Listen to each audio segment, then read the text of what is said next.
In the heart of 12th century Spain, amidst the rugged beauty of Castile, a light was born into the world. In the humble town of Caleruega, a child named Dominic de Guzman entered life under a sign of divine favor. As his mother, the Blessed Jane of Aza, held him, a star was said to have appeared on his forehead, celestial mark of the extraordinary destiny that awaited him. The world was a place of shadows and light, of deep faith and growing confusion, and this child was destined to become a beacon. From his earliest years, Dominic was drawn to a life of contemplation and study within the quiet stone walls of the monastery, immersed himself in the sacred scriptures and the profound wisdom of the Church Fathers. By the flickering light of a candle, surrounded by ancient manuscripts and the scent of old parchment, his mind and soul were forged. He was a brilliant student, but his knowledge was never for himself. It was a treasure to be shared, a gift to be given. In his face, one could see not only intellectual fire, but a deep, abiding humility and a burning love for God. As a young man, Dominic journeyed through the landscapes of southern France. Here he did not find the simple faith he had known, but a people lost in the fog of the Albigensian heresy. This false teaching denied the goodness of creation and the humanity of Christ, leading countless souls astray. Dominic's heart ached for them. He saw their spiritual hunger and their confusion. He met them not with harshness, but with gentle strength. He lived a life of radical poverty, walking barefoot, begging for his bread, showing that the true gospel is lived, not just spoken. In public debates, his words rooted in truth and charity shone like a light in the darkness, patiently guiding the lost back to the fold. Dominic knew that human effort alone was not enough. The battle for souls was a spiritual one, to be won on one's knees.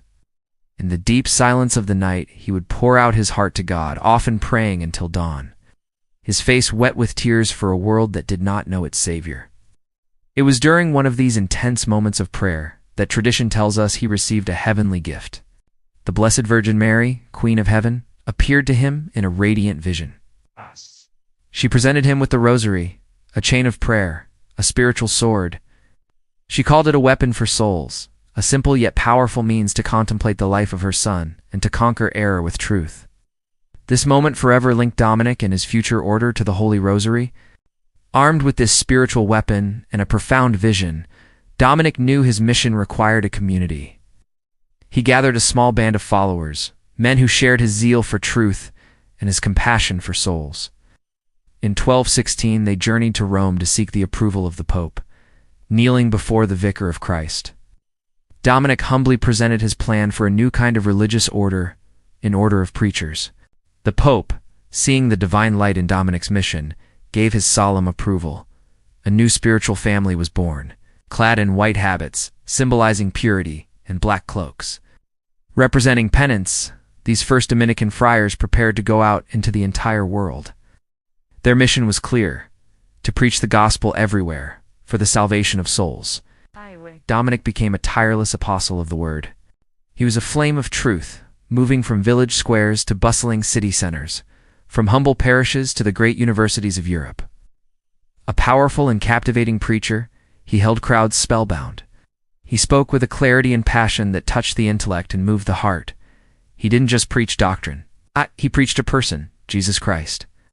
His life was a living sermon.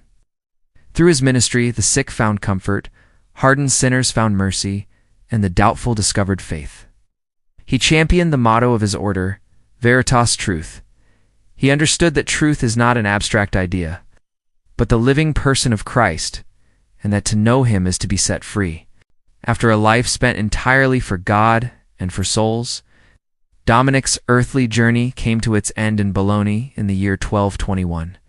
His work was done. Surrounded by his beloved brothers, his spiritual sons, he lay on the floor in an act of ultimate humility. He had no possessions to leave them, except the charge to live in charity, humility, and poverty.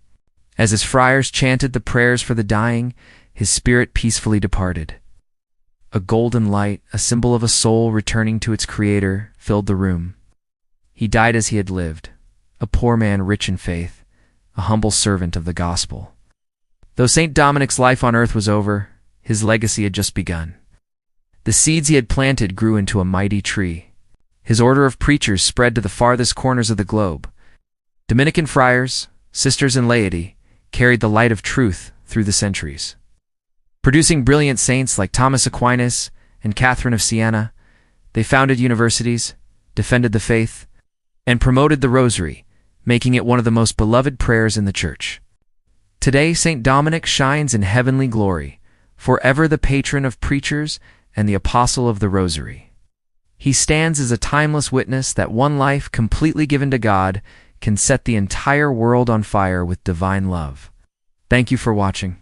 If this story inspired you, please like and subscribe for more films on the lives of the saints.